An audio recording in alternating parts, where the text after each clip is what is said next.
వేప పువ్వు పచ్చడి ఎలా తయారు చేసుకోవాలో తెలుసుకుందాం.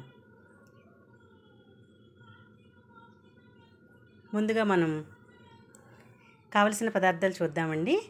వేప పువ్వు పచ్చడికి వేపుడు పప్పు, అరటిపళ్ళు, బెల్లం, చింతపండు, వేప పువ్వు, మామిడికాయ ముక్కలు, కొబ్బరికాయ ముక్కలు కూడా తీసుకున్నామండి. తీసుకుని మనం ముందుగా ఒక బౌల్ తీసుకుందామండి. ఆ బౌల్లో కట్ చేసుకున్న మామిడికాయ ముక్కలు, అలాగే కొబ్బరి ముక్కలు, అరటిపండు కూడా ముక్కలు కట్ చేసుకున్నానండి, అవి కూడా తీసుకున్నాను. వేపుడు పప్పు వేసుకుంటున్నానండి.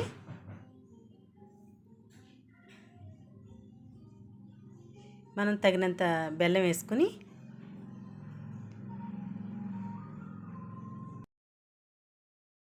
మనం ముందుగా నానబెట్టుకుని ఇలా గుజ్జు కింద చేసుకుని తీసుకుంటున్నానండి.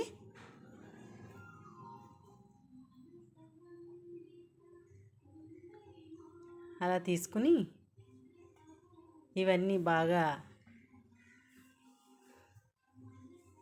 అందులోనే మనం కొంచెం కారం, సాల్టు,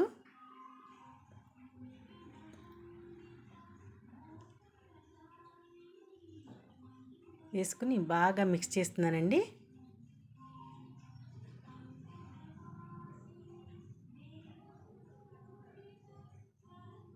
బాగా మిక్స్ చేసుకుని అవన్నీ బాగా మిక్స్ అయ్యేలా మిక్స్ చేసుకుంటున్నానండి.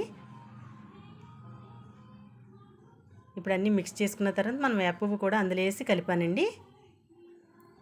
కలిపి సగం అందులో కలిపిన తర్వాత పైన కొంచెం డెకరేషన్ చేస్తున్నానండి. అంతేనండి, ఎంతో టేస్టీగా ఉండే వేప పువ్వు పచ్చడి రెడీ అండి. ఉగాదికి ఇది చాలా స్పెషల్ అండి. తప్పకుండా ట్రై చేయండి.